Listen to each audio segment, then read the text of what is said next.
నమస్తే బాబాయ్, మీ పేరు? నా పేరు రాజకృష్ణారెడ్డి. రాధాకృష్ణారెడ్డి గారు ఎప్పటి నుంచి ఉంటున్నారు ఇక్కడ?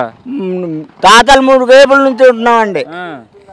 మరి ఏంటి పరిస్థితి? ప్రభుత్వం చూస్తే ఇల్లు ఖాళీ చేపించేస్తాం, ఈ పోలవరం ముంపు ప్రాంతం అని చెప్తుంది. మరి ప్రభుత్వం తరపు నుంచి అందాల్సిన ఎంతవరకు అందే? మాకేం అందలేదండి సార్, ఇప్పటికి ఏం ఇవ్వలేదు. ఇళ్ళ పేగేజ్ అని మార్గం వేసి 70,000, 60,000, 30,000 ఇలాగ ఇచ్చారండి. ఇంకా అంతటితోనే ఆఫ్ చేసేసారు, ఏం ఇవ్వలే. మరి ఏంటి ఎంత తక్కువ ఇచ్చారని అధికారులను అడిగారా? అడిగినా ప్రభుత్వం నుంచి వచ్చిందే కానీ మా చేతిలో సొమ్ములు పెట్టాలా అన్నారు. ఉన్న కాడికి రాసేటోళ్ళు కోసేటోళ్ళు చేశారండి. సొమ్మంతా తినేసి ఎవరి మట్టుకు వాళ్ళు సైడ్ అయిపోయారు. పీఓ మట్టుకు పీఓ, ఎంఆర్ఆ మట్టుకు ఎంఆర్ఆ తరపున పనిచేసేవాళ్ళు, సెక్రటరీలు, ఈఆర్ఓలు వీళ్ళంతా తినేసారండి. ఎమ్మెల్యేతో సగాయత్తు తినేసి ఎవరి మట్టుకు వాళ్ళు ఊరుకొని ఉన్నారు. మా అమ్మాళ్ళమో ఇప్పుడు మా అడవిలో ముచ్చుల కింద తెరమేత్తానికి చూస్తున్నారండి. మేము ఇంకా ఇచ్చేదాకా మాత్రం మేము ఎక్కడ కదలము అంటున్నాం. వస్తున్నారా మరి ఇక్కడికి? ఈ అధికారులు ఉన్నారు కదా, ఎంఆర్ఓ అంటున్నారు, ఈఆర్ఓ గారు అంటున్నారు, సెక్రటరీ వీళ్ళందరూ వస్తున్నారా? వచ్చి అదో తాతకాలానికి చెప్పి వెళ్తున్నారు కానీ మామూలుగా మాకు పొలానికి పొలం ఇవ్వమన్నా ఇచ్చామన్నారు. ఇప్పటికీ ఆ పొలం కూడా మాకు డివిజన్ చేసి ఇవ్వలే. ఇల్లు కడుతున్నాం అంటున్నారు ఆ పి నారాయణపురం దగ్గర. ఆ ఇల్లు కూడా రాజుకొని పోయారు, పునాదులు తీస్తున్నాం అంటున్నారు. కమిటీకి ఒక 5గురికి వేసాను, కమిటీ నంబర్ల కింద. వాళ్ళు ఇల్లు చూస్తున్నారు, స్తంభాలు ఒకటే పోసారట 20 ఇళ్ళకి. అది అలాగ ఆఫ్ చేసేసాం. మాకు పొలం డివిజన్ చేసేదాకా మాకు కట్టొద్దన్నామండి. ఇలాగండి 10 సంవత్సరాల నుంచి ఇలాగ ఏడు పెడుతున్నారండి. అక్కడున్న అతకాళ్ళు తావుగా ఉన్న వాళ్ళు మా పొలాలు చేతికి దిగుతూ మమ్మల్ని తరిమేస్తున్నారు. మడక వెంకటేశులు వాళ్ళ దర్పు వాళ్ళు. అదండి పోలవరం ముంపు ప్రాంతం ఏదైతే ఉందో ఇక్కడ ట్రైబల్స్కి అయితే భూమికి బదులుగా భూమి ఇస్తున్నారు అంటున్నారు. నాన్ ట్రైబల్స్కి అయితే భూమికి డబ్బులు ఇస్తున్నారు కానీ భూములు ఇవ్వట్లేదు అని చెప్తున్నారు. దాని గురించి ఏమంటారు? దాని గురించి ఇక్కడ ఎల్లంటిపేట దగ్గర కడుతున్నారండి నాన్ ట్రైబల్ వాళ్ళకి. అది భూమి లేదంటే పునర్వాసం డబ్బులు ఇస్తామని ఒప్పందం చేశారండి. వాళ్ళు ఒప్పుకున్నారు.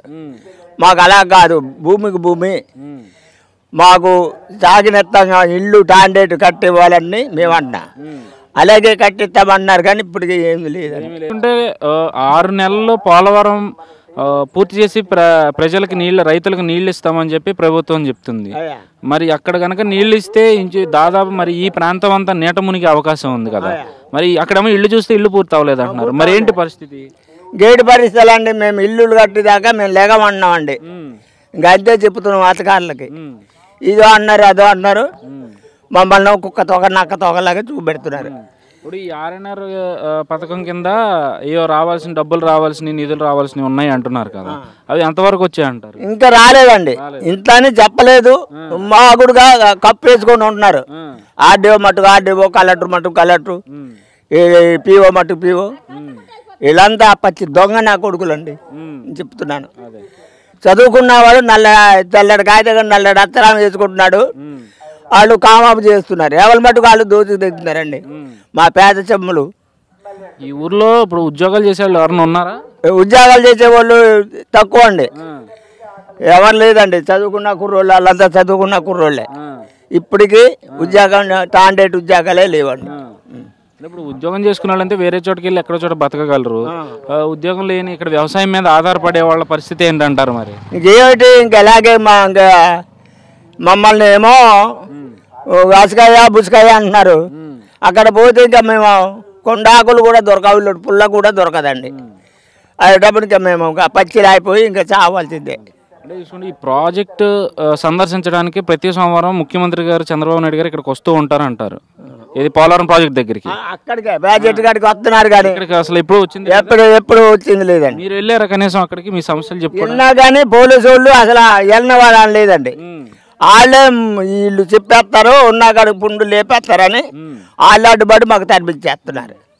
మరి అయితే చూసుకుంటే ఈ మధ్యకాలంలో జగన్మోహన్ రెడ్డి గారు కానీ పవన్ కళ్యాణ్ గారు కానీ అంటే ఈ ప్రాంతంలో సందర్శించినప్పుడు మీ సమస్యల మీద ఎంతవరకు వాళ్ళు సానుకూలంగా స్పందించారు? ఆయన చెయ్యలేదు కదండి ముఖ్యమంత్రి తన. జగన్మోహన్ గారు ఈ మధ్య ఇంకేమైనా దయ వల్ల నిగ్గితే ఇదంతా ఏజెన్సీ చూస్తాను అన్నారు. దాని గురించి ఆయన మీదే కొత్తగా అపేబత్తం అవుతుంది కాబట్టి ఆయన మీద పడిపోయారు జనాలు. మళ్ళీ ఆయనకి ముఖ్యమంత్రి అవకాశాలు ఉన్నాయంటారా? ఉంటాయి అనుకుంటున్నాం. మరి ప్రజల్లోనూ ఉంది. ఇప్పుడు నిపుణుని చాగదు కదా, ప్రజలంతా వేస్తేనే ఆయన ముఖ్యమంత్రి అవుతాడని మేము కోరుకుంటున్నాం. అదండి. చివరిగా చూసుకుంటే ఈ ప్రాజెక్ట్ ఏదైతే ఉందో పోలవరం ప్రాజెక్ట్ మీద మీ అభిప్రాయం ఏంటి? మాకు అభిప్రాయం మాకు ఏం అంటే అది చూసుకుంటే ప్రాజెక్ట్ పూర్తయితే దాదాపు ఆంధ్రప్రదేశ్ మొత్తానికి నీళ్ళు వెళ్ళి రైతులందరూ సస్యశ్యామలంగా తయారవుతారని చెప్తారు. వాళ్ళు బతుకుతారు కానీ మేము పచ్చలు అయిపోతామండి. అలాగే చేస్తానికి చూస్తుంది గవర్నమెంట్. గుడ్ గవర్నమెంట్ అండి. చివరికి ఏం కోరుకుంటున్నారు మీరు ప్రభుత్వం తరఫు నుంచి? మీ కోరికలు ఏంటి? మా కోరికలు ఏంటండి, పొలము ఇల్లు కట్టి మాకు పునర్వాసం ఇవ్వమంటున్నామండి. అలాగే అంటున్నారు కానీ ఇప్పటికీ సదుపాయం లేదు.